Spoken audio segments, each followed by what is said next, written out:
In this lecture, we will learn about cone modeling tool.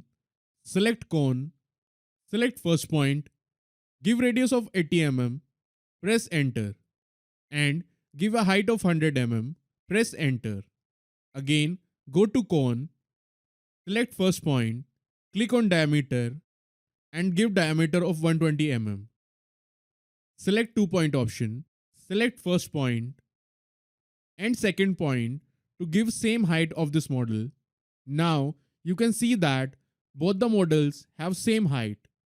Go to cone, select first point, give diameter of 80 mm, press enter, and select top radius option.